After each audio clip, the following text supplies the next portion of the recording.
okay to you all, my voice will immediately be a different one to Hugh and to what we will probably hear day to day here. So the young lady who got the microphone, thank you, because my voice is almost shot with talking to people over the last 10 days, way too long. So thank you very much for that. Firstly, greetings from the Kettering Huxlow Rotary Club, Northamptonshire, England. That's the people I know and I spoke to, so I'm connected with some of those individuals. They've asked me to join their Rotary Club, but you'll get an idea that we're tied up at the moment with other things. So it's a pleasure, an absolute pleasure to come to Georgia. I've been lucky enough to travel a lot in my life, and to come to Georgia, you know, I love the wide open spaces you've got. You know, we don't get that at all. The endless skies, you know, and what's it with the white stuff? It looks like snow on the fields, but I'm wearing a t-shirt, so, you know, that's strange for my brain to compute. It looks like snow fields, but it's actually not. So what we've got to do, we've got to talk here, I've got to pile this in because I could be here a lot longer, but I'm under orders to get this done, so we'll push it on. So the talk, you were told, was about American, you know, 8th Air Force, American in the region that we live. So it's going to centre towards, obviously, us, with this, you can see this here, the museum project on the board, but it's going to have a bit of geography. You'll know your geography, right, and a bit of history. And actually I was looking at it the other day thinking, well, there's a little bit of royalty as well in there, as well in the story. So I've got a few slides to show you, and I hope you enjoy this. If you can't understand me, or you want me to repeat something, or want me to slow down, just raise your hand and I'll do that. So what we've got here is, on the right side, the map of Europe. This just gives you where the layout of it was. So luckily we're an island. You can see the slightly different colour there, United Kingdom. We have a stretch of water which is at its narrowest point is just 22 miles wide, and that has saved us from invasion from Europe. People like to do that thing, don't they? They like to invade other big good countries. But that saved us, and it particularly saved us in 1940. Germany had, Nazi Germany, I must say that because not all Germans were Nazi sympathetic, but Germany had overrun basically all of Europe, and they were coming for us next. And that water helped to stop. So then we had a blockade, and the people were starving. Now, I'm old. I don't consider myself old enough to have been back then, but my grandparents were. So those stories have come down, you know, through us as children. So we stood alone, and we were basically on our knees.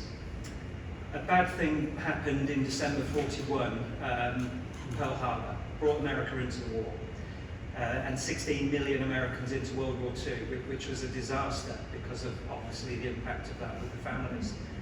But it was, Winston Churchill said it was the first night that he slept, because he knew America was going to come. Now, if we go to the left picture, I might have to shout at you because I've got to go and point at this. This is, relatively speaking, this is mountainous country down this side, on the west side, and it goes down to flatlands. Now, this area in particular, East Anglia, was perfect to have airfields. And, of course, that's where all the Americans came to be, in that part of the country. Bit of geography. We have here, Wales, 3.5 million people live in there, and they're really strange people. Is there anybody Welsh or Welsh descendant here? The people in the north don't like the people in the south. They're very nationalistic, they speak Welsh mostly, and the people in the middle don't like the people in the north or the south. So we have Scotland, so these people are strange as well. If you've ever seen men wearing skirts and throwing telegraph poles and things, there is 5.5 million people living there. Now this place here is England, and these people are strange. because they come out and do things like this all the way down to Georgia to try and promote stories. In there is 59 million people. So there's quite a difference between the population. And then in London, here we have probably, I think it's 11 or 12 million alone living. It's crammed in, you know, not like the open spaces of Georgia. And then Northern Ireland and the Republic of Ireland, they are part of the mainland. Some of you may be aware of all those. So that's a terrain of where it is. Now these guys who were flying from the air bases had to go out across the channel. I mean, that's hazardous enough, flying over water. They didn't all go down and take the short routes over. They had some distances sometimes to go over water. This slide shows the impact of what the Americans, or it was built originally as an RAF station, but the Americans came in a few bomb groups came through, the 97th, 305th, 96th, and then settled with the 384th bomb group, which are the ones we know and the kids we know of. But this gives you an idea of the impact. It's a quiet little sleepy village down in the bottom left of the picture there. Hasn't changed in 300 years. It still hasn't changed in the 80 years since the Americans were there. You could get your fathers to walk down there and they would know straight away where they were now. So it must have had a tremendous impact on village life back then. You know, it's just quite sleepy little farming on the Boughton estate, which is all of that land there you can see is owned by one man. So it's a tremendous upheaval for the village to have this war right in their faces. And when the guys came, they lived in places like this. Now, one of the things that impresses me the most is about these guys coming over is the climate. Now we're 52 degrees north. How high are we here? Someone will tell me. 30 degrees north, are we? Something like that. So it gets cold, and any exposed, you know, you can be winter days. You can have a glove with your sleeve and a bit of skin showing, and it'll sting with the cold. Now we can go home and, you know, get a cup of coffee and be in the centrally heated house and it's warm. But these guys had these tin huts with beds, and they had a one wall blanket, another wall blanket. They slept in their clothes because it was cold. The stove in the middle didn't really give out much heat, but if somebody went missing on a mission, the guy who was by the door would move his bed in one to get closer to the stove. But that wasn't always a good thing, because they'd end up playing cards and you'd end up sat in your bed, so your bed would be moving, you know, or you couldn't get any sleep. But that impresses us. These guys are 19, 23, 26, maybe you're an old man at 26. Look at the faces. The guy top row left, you know, the strain shows on the faces of these guys. And this is repeated throughout the whole of East Anglia. These boys came. The chaplain here is a guy called Father Billy. Now we had mostly, I mean, we are Church of England, but I think mostly it would have been Catholic and Jewish in big numbers that would have come to be on the base. So they had their chapels, they had their faith, and the chaplain used to come out and talk to crews before they would go. So this crew, Father Billy was a Catholic priest, so obviously I would imagine that is a predominantly Catholic crew, but I think they would take the Lord from wherever they could, from whatever faith. The ground crews, these guys, now if you were air crew, you got to fly 20 missions and you could go home. And that sounds great, doesn't it? But 7 missions into the 384th's time at Grafton Underwood, a quarter of them were gone. And everybody looked around at each other and said, we're not going to make it. You know, and it must have been quite a sobering thing to have to deal with. Now, if you were ground crew, you were there till the end of the war. There was no, you were sent over to England and that was it. You were there. And they ended up being there for 2 years, living in those conditions. Then the ground crew were among those guys. You can see here, they were working on the flight line. You can see the wing of an aircraft. We actually know where that is. We could take you there now and show you the hedge line. they made from packing crates a wooden hut, and they've covered it in a tarpaulin, so it's watertight, and they put a stove in there, and they would be working on the aircraft and then run into the hut and get warm, you know, because they just couldn't be outside all the time. It's just simply too cold. They then started sleeping in there because their barrack was a mile away on the accommodation site. So they would bring the beds down and would sleep in there. And you can see, interestingly, the picture with the wing, you can see one of these huts is being constructed there. So that's a very, very rare thing for us to be able to see what they were doing at that time. This guy, he was 544 Squadron. You knew him.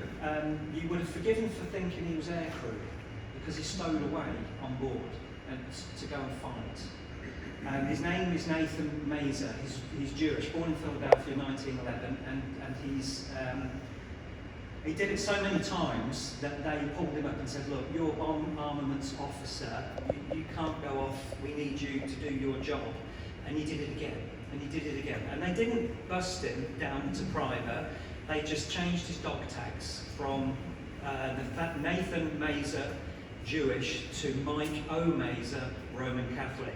If he'd have been shot down in Germany at that time, it would have been, a really difficult time for him. So, I know his daughter and his Air Force buddies came around the house and called him Mike, and he used to say, "Dad, Mum calls you Nate, and all your friends call him Mike. What goes?" But that was the reason why.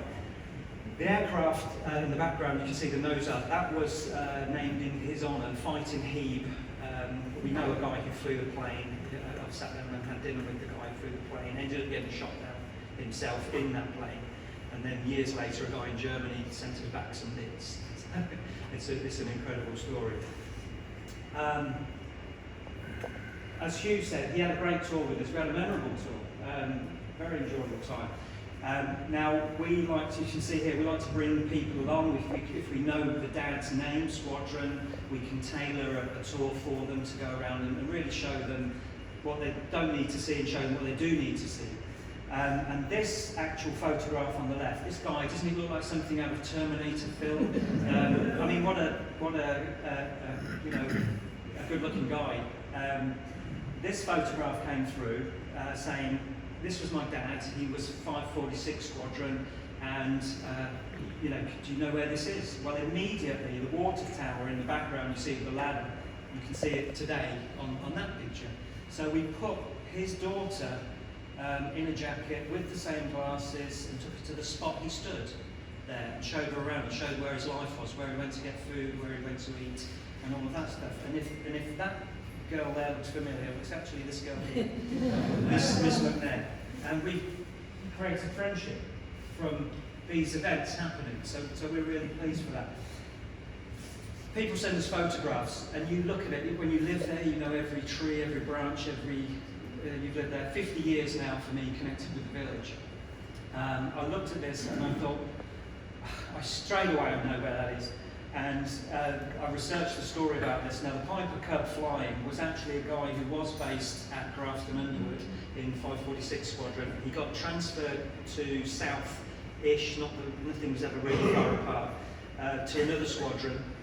And he was then flying north one day to another squadron, but coming through Grafton Underwood. So he thought he would come and say hi to his buddies and beat up the barracks where they lived. Now, there's a thing with flying, it's ego, and it doesn't really go together all the time, does it? So the next slide will tell us this is what happened. So he ended up going into the accommodation hut where he used to stay, that keen to show his buddies.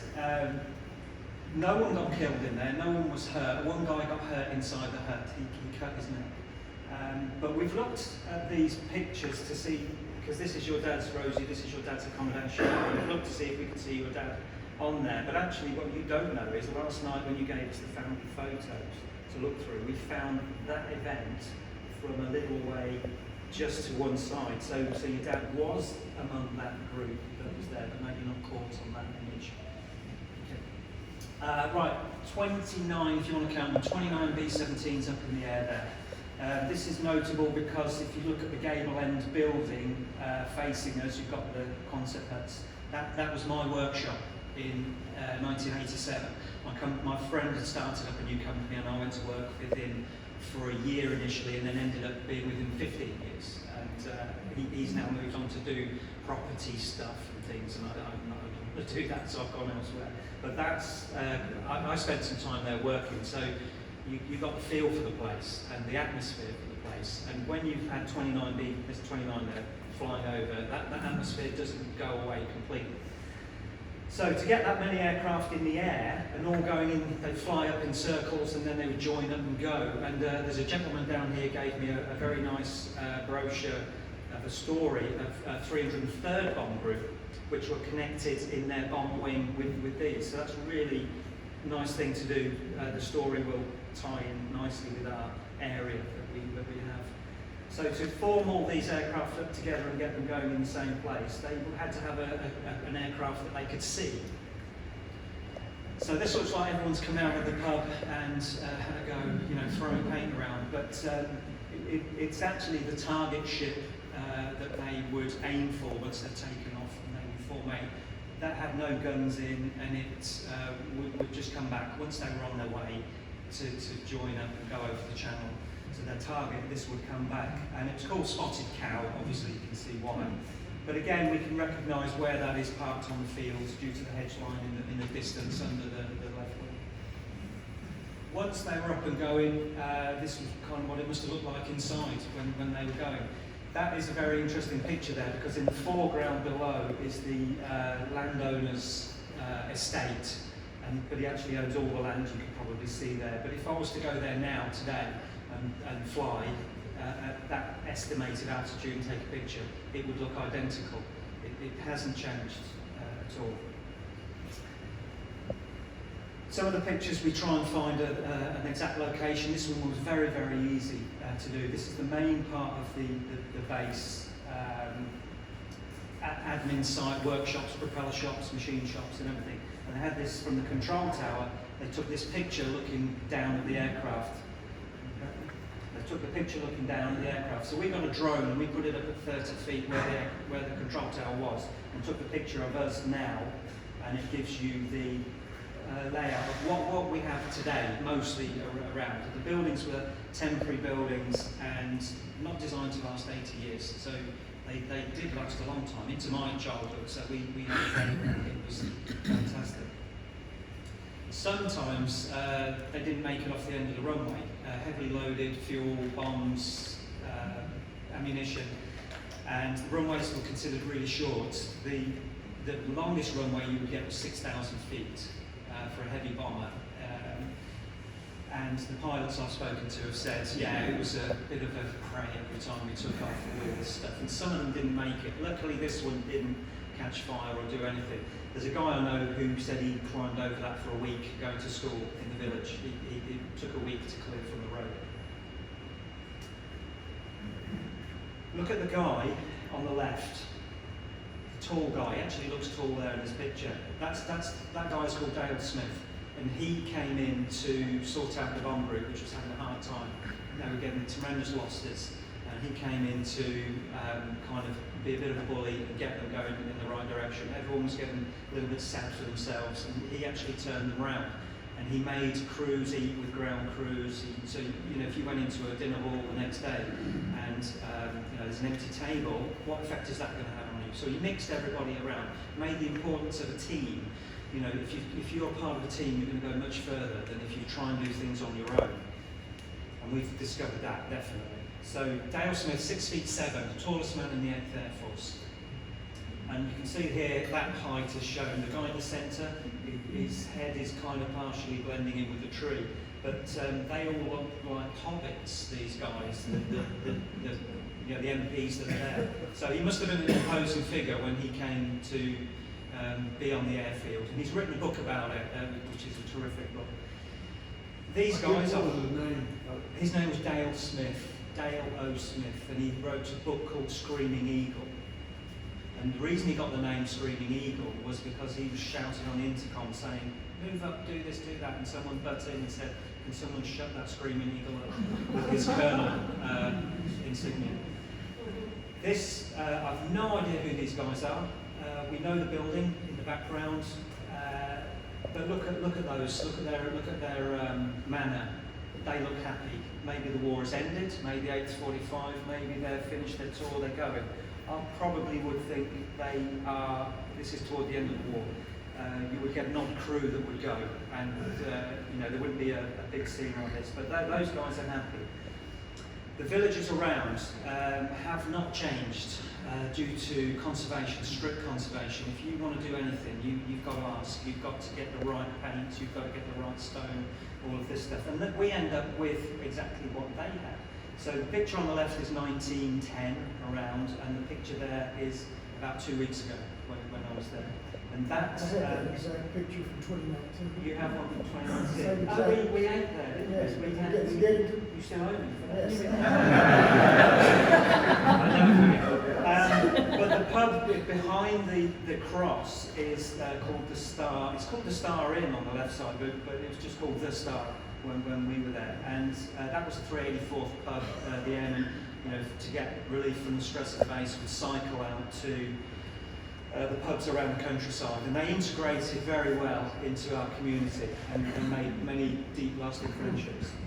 The sports field, very much. The whole base was a piece of America it was American soil during the war. If a Brit wanted to go through, you could go through. You could cycle through the roads, but you had to wear a black C armband to show civilian, and you weren't allowed to stop. You weren't allowed to take photographs or anything. That was there. So for 4 years, we couldn't go there. So that's pretty much a picture you would see maybe anywhere in East Anglia. They had the sports field and they had their games, their American football, which was completely new to now we get it on TV. But then it was like, what are these guys doing? Just crashing into each other. What, is this just a fight?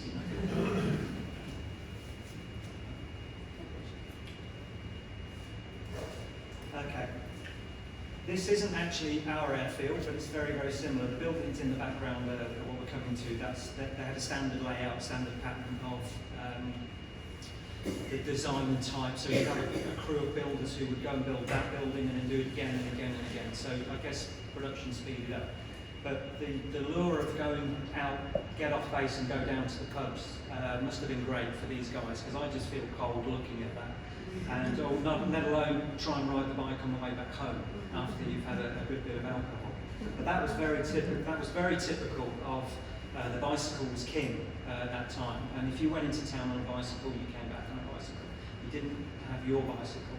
And we've had stories of crews coming in who were new, replacement crews, and they said to old hands in the huts, well, where do we go? Where's the excitement? They said, well, you need to go there, you need to go there. And they said, right, well, we need bikes. And they said, no, don't buy a bike, just wait. Someone's not coming back tomorrow. Living in that environment must have been tough. Right, anybody want to pronounce this word? Can anyone have a go? And no, you're not going to. Okay, the correct pronunciation of this is Buccleuch. Okay, it's a Scottish word, Buccleuch. That's the correct pronunciation. Now, the little bit of history now, very, very quickly. Duke of Buccleuch, created in 1663. We had King Charles I, who got above himself. We had a civil war. Parliament was run by Oliver Cromwell for 14 years. He could have taken it on as a dictator, but he said no. And what I think makes him truly great is, no, we're going to restore our monarchy. So he gave it to Charles II, who then continued that line of monarchy in 1663. And in 1663, he gave land, a lot of land in Scotland, to the Duke of Buccleuch. The first Duke was a duchess. So it was a woman who got this title, this lands.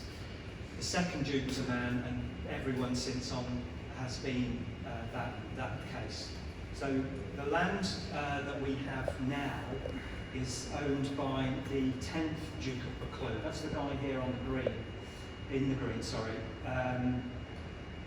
He owns all this estate. Now, as a Duke, you're in an ivory tower doing what Dukes do. You don't kind of get involved with the people on the ground. Now, working on the estate, I knew his father. I met him a few times, John. He was the 9th Duke. The 8th Duke, Walter, was very friendly with von Ribbentrop, who was the German minister in London. during the 30s, and he actually wanted Great Britain to stay out of the war, to leave Germany alone. And Winston Churchill said, no, we're not going to do that. So it ended up with an argument with Dale Smith and the Duke, the 8th Duke, over trucks driving across the airfield. Dale Smith's on one side of the fence, the Duke is on the other side, and he says, I'm coming across, it's my land. And Dale Smith said, no, your mud is damaging planes. And the Air Ministry sided with Dale Smith. So the Duke turned his back, walked away, and was never seen again. He never came back. And that has left the problem until today. We've just got over. So thank you, Dale Smith. We've actually managed to turn it around. Obviously, the lady on the right-hand side. Sorry, one last thing. The Duke, his godmother was Princess Margaret. So he's pretty much up there. One of the biggest landowners in the country. And then the Queen, obviously, that was a black day for us. We really. There's a Union flag here, which is a really nice, generous touch. We're really touched by that. We went to a place called Fort McHenry near Baltimore. You may have heard of that. And the guy who took us, a friend, said, what? We're taking your British friends to Fort McHenry. And he said, no, they'll love it. They'll love history. They'll love that. And when I was there, there was a cannonball, huge great thing, and a plaque underneath which said, fired by the British at Fort McHenry on this date, and I said to the park ranger, can we have our ball back? And he said, no, you gave it to us. So that's okay. We've gone along okay since then. The yellow arrow shows our area of interest moving toward the building. You can see the airfield and it scars the ground, and the only thing that will grow is trees, so you can make out the lines of the runways. Now looking at that, probably most of that is the Duke's land, but if you circle around again, he has 2 castles in Scotland, and he has one in Northamptonshire where we live. And the other picture is an overlay of what was actually there to what is actually there now. So there's been a long programme of just nothing of restoration or conservation until we turned up. So in that corner where the yellow arrow is, we have, this is kind of what was there almost. Top of the building, top by the pylon is a Norden bomb sight building, top secret bomb site, used in the B-17 bombers, where the bombardier would actually fly the plane on the final part of the bombing run. The pilot would just have to sit back. And I've always thought that was awful because he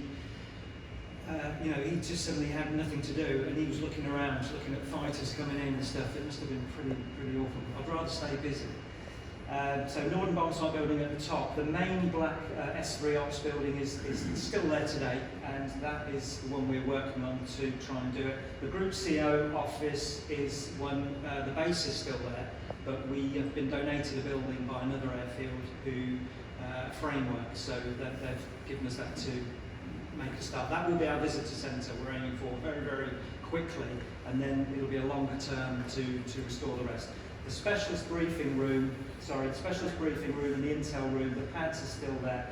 At the bottom there it says main briefing room. Now we discovered that, and I say discovered it because you'll see from the pictures coming up, it basically, we had people there, they couldn't find these buildings. It was so overgrown, just left and neglected, and this was from the 8th Duke's time. So this is a drone shot of what we started with. The estate had done an initial clearance to look at the buildings and assess what they'd got, but it highlighted to us, are you going to knock these down? No, we're not going to, we're going to do something. So we got together as a group to try and do this. And you can see here the overgrown. The initial tree line which has been cut back was done by the estate to do an assessment, but you had problems with raves, illegal raves, and undesirables going up there, and obviously you can see the graffiti that's there. But this is basically what we started with. The estate cleared, and then we had a thing called lockdown with COVID, so then all this stuff started to grow back again. Yeah, you'll see how it's gone now. That's basically what we were doing. We discovered things like the bicycle racks, top left picture, and you can see that is actually the bottom picture there, the bicycle racks, and that was beneath probably 3 or 4 inches of soil. We didn't even know it was still there. You know, we had the photograph, but once we started digging and poking around, The picture on the right is the flagpole. It's upside down, it's come out of the ground. I don't know what machinery moved that at all, but it's something big, but we will lose that because we just simply can't do anything with it other than to break it up. So the initial estate clearance was that. So two of us got the chance to go in and photograph everything, measure everything, document everything, so we could say this is what was here. But then we kind of got the chance and thought, well, maybe we can do something with this. Maybe. And I turned up one day and there's some guys doing something over there and there's some other guys over there doing something. I said, well, look, we need to get together. That's like 5 of us now. So then we put out a call, went to the village hall, pretty much like this, who's interested? And we had 13 turn up. So it started there. So then we contacted the estate and said, we'll do something with it. Don't knock it down. We'll do something with it. So they were reluctant to do that. They didn't think we were serious to do that. Are you capable? So the northern bomb site on the building on the left before, and then this is after the volunteer clearance. And this is all done by hand. We said we would clear it as a risk to us, that it may not go anywhere. So, we will be happy to go in and clear it while we try and persuade you that you need to sell it to us. So again, top left, initial estate, then the top right is the lockdown, and then where we are today. We've cleared all the foliage away, we've started reclaiming bricks for use in further projects. Discovering the bases. So that picture, you can see the tree, that marks what you're actually looking at. It's now where the guys are standing with the high-vis jackets on. That's completely clear now. That's all been done. We're just waiting on heavy machinery to come in to level the land, flatten the land, and then it will be just turned into grass, which will be reasonably low maintenance to do that. The base we're clearing here is, top left is what we had. Top right is clearing it. It's pretty grim conditions, and the person with the coat soaked over is actually Bridget, so I managed to get her out to do so. What we cleared then was the pilot briefing area, and that pad there will probably end up as a roped off area where we don't walk. That's where some people, with their last mission, they left, they took their briefing there, got on a truck, went to hard standing, flew, never came back. So we will treat that with respect. Education, we educate our children. We tell them what happens, whether they take it in or not is maybe at a young age, but we make it exciting for them. We take them through the woods, through the accommodation, through the bomb shelters, having the fun that I had when I was a kid discovering this stuff. This is a scout group who came along, and we have another guide who we've split them into 2. Nobody wants that many kids at once to deal with. So there's 2 groups moving around there. If you go to Holland, Belgium particularly, there is a waiting list there to tend to graves by the people. They have memorial days, they come out with photographs of the person, Jim, Bob, whoever, and they teach their children, these people, what they did for us. So we have a strong programme of education and that moving forward. Northern bomb site building, once we put the lights in and we saw what was in there, it's pretty horrific, but the team of people that we've got are, they just get on with it. I've never heard any of them say no. In fact, the only thing they've asked for is to do more work for us. Question right there. Yes, sir. On the northern bomb site, was that a calibration area, storage area? Yes, it was a calibration. Firstly, it was a secure storage because it was a top secret bomb site. And then it was a calibration workshop. That's what the next shot, if you go to, you just see the benches which were taken out because of asbestos. The estate did a clearance of asbestos on site, and then we offered to pay their bill, so that was more attractive for them to give us the bill. In the main building, inside the operations block, it was kind of a status building, what's available, and we've still got the radiator points in the wall, the chalkboards have gone, but we'll aim to replace those. And then that's where we are now. So that wall is with these people working in there. All the protective equipment was donated by a local company. They gave, saw what we were doing and wanted to contribute to that. So that was pretty grim in there, let me tell you. God goodness knows what was in there. We put steel doors up to keep the undesirables out. This is the centre photograph is what we started with. That's pretty much typical throughout the building, just rubble and rubbish everywhere, total neglect everywhere. We found the picket hut, the entrance to the operation box site. Just somebody was looking on a map one day and then struck and hit concrete with a spike, and then the people swarm on it and clear the base. And then one of the guys is good with CAD drawings, and he drew what was there. So we'll rebuild it. We'll put that back as an item of what was there. This gives an idea of the Northern Bomb Site building 2019 to 2022. You can see the pylon visibly in there. So we've always done it as a risk because the estate would, you know, it was always delicate. We lost it, we got it back. We had to convince them that we were really serious about it. It was a long and lengthy process. COVID shut down the business banking side. We needed to get a bank account for a year. That took us to do because people were abusing the system. Again, that's my photograph from 2013 to now, a few weeks ago, so you can see the work that's gone on, and that's clearly there. Now, the brick reclaim, that was a special one. That really told the estate that actually these guys actually really are serious.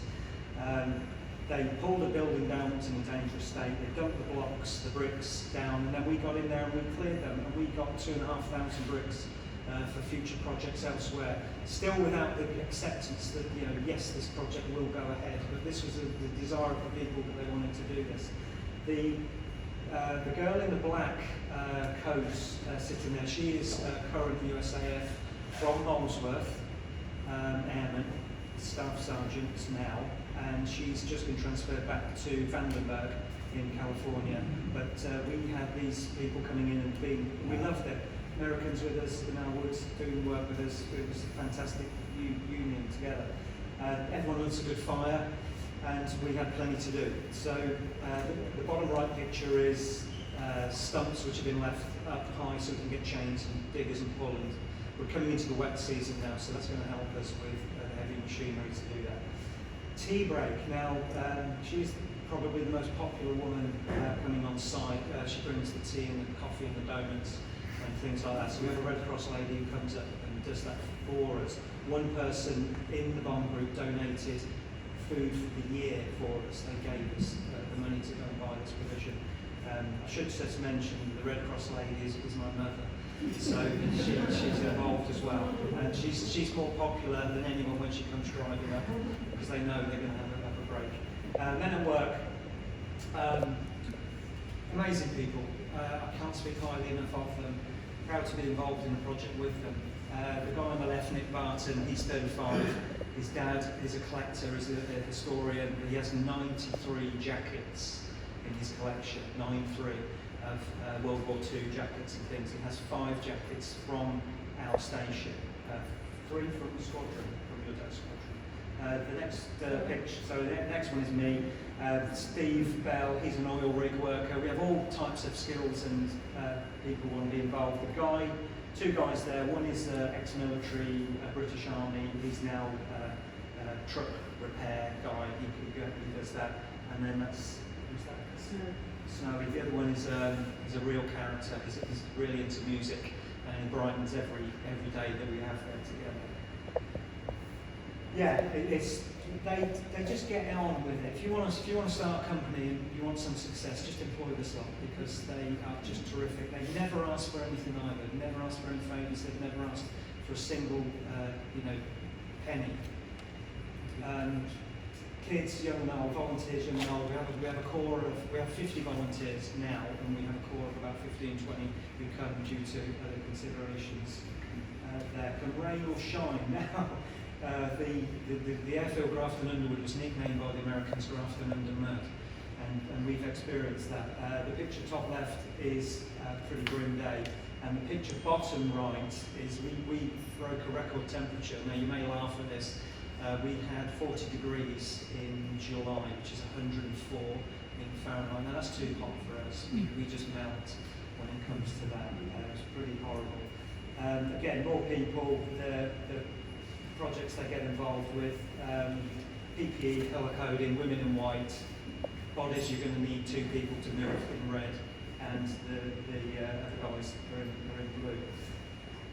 What we're aiming to do is to get this first hut up that's been donated to us and turn it into a little piece of 1940, and you can see there on that top one there, that's what we're aiming for initially, that type of thing. And then the rest of it will show information boards on the history of what's going on. Then we have event days, and then everybody comes down with their tanks, the jeeps, their 93 jackets, and all the stuff comes out, and you'll be amazed what people are left lying around in their yards back in England. So this is where we are now. So that's an absolute transformation of what we had, 3 years ago. We've had to go through COVID, we've had to go through the banking system not being excitable. Now, you've seen this one before. The 10th Duke got wind in his ivory tower of what these people were trying to do. And he wanted to come down and speak to us. So he came down and spoke to us. And he absolutely loved what we were doing. He was excited with tiny details. He said, please keep me informed through Sam. He was his representative. The guy in the second from right, Sam, I was the single point of contact with the estate to talk to Sam. We didn't want 12 people going down there. So just the communication between the estate and me was done by me and Sam. Matt Smith is a tour guide, he's deep interested in the village, and then obviously there is the Duke. And the bottom right one is security cameras, which prove that Bridget actually here took that photograph. So where we are at the moment, 2 weeks ago I was in with the legal team, and they were steering the process of leasing the land but owning the buildings over to us. And everybody wants this to happen now. The Duke wants it to happen, his staff, the forestry team, they've been really good to us. The local community wants it, the wider community wants it. So, we will be getting on with having an opening ceremony on September 16, 2023, where we will raise the Stars and Stripes wherever we are, whatever stage we're at. There will be Americans from the Bond Group who will come over and raise this flag. We didn't raise the flag before because we said it's not our flag, it's their flag. They will raise the flag. Although we treat that flag as ours, because to us, we remember them. Thank you.